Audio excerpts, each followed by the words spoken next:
থেকে তো যাবে সবাইকে। কি আমরা ওই যেটা আপনারা বলেন আর টিএনসি বলে যে ডিটারজেন্ট আর ওয়াশিং মেশিনে ধুয়ে এনেছে, তা তো নয়। সে তো সেই তো রক্ত মাংসের মানুষ। আজকে সরকার এসছে, তার মধ্যে অনেকে আছে তারা ভাবছে যে আমি এটা করে এবার রোজগার করব। কিন্তু আমাদের মাননীয় রাজ্য সভাপতি, আমাদের মাননীয় মুখ্যমন্ত্রী খুব ক্যাটাগরিক্যালি, এখানে কিন্তু ডাউট হবার কোনো জায়গা নেই, 4টে হেল্পলাইন নাম্বার দিয়ে দেওয়া হয়েছে যাতে মানুষ ফোন করেও জানাতে পারে। একটা হচ্ছে ইললিগাল টোল ট্যাক্স, একটা হচ্ছে ইললিগাল সিন্ডিকেট, একটা হচ্ছে তোলাবাজি, আর একটা হচ্ছে মানে মদের ঠেক, ইললিগাল মদের ঠেক চালাচ্ছে। আপনাদের, আপনি সামনে আসতে চান না, আপনি ফোন করে বলে দিন এখানে মদের ঠেক চলছে, আপনি গিয়ে দেখে নিন।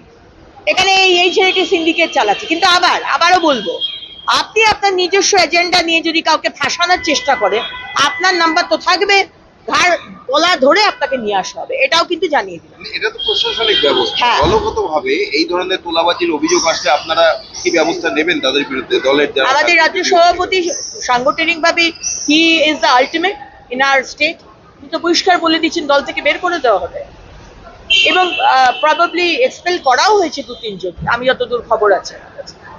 সো আমরা তো কোনো আন্ডার দ্য টেবিল ডিলিং করি না। সামনে একটা কথা বলবো, ভিতরে বলবো না না তোলাবাজি করো, 70-30 হিসেবে 70 5 নম্বর সল্টলেকে পাঠিয়ে দেবে আর 30 তুমি রাখবে। এই ডিলিং গুলো আগের সরকারের মতো আমরা করি না, যেটা বলি সামনাসামনি মুখে বলি।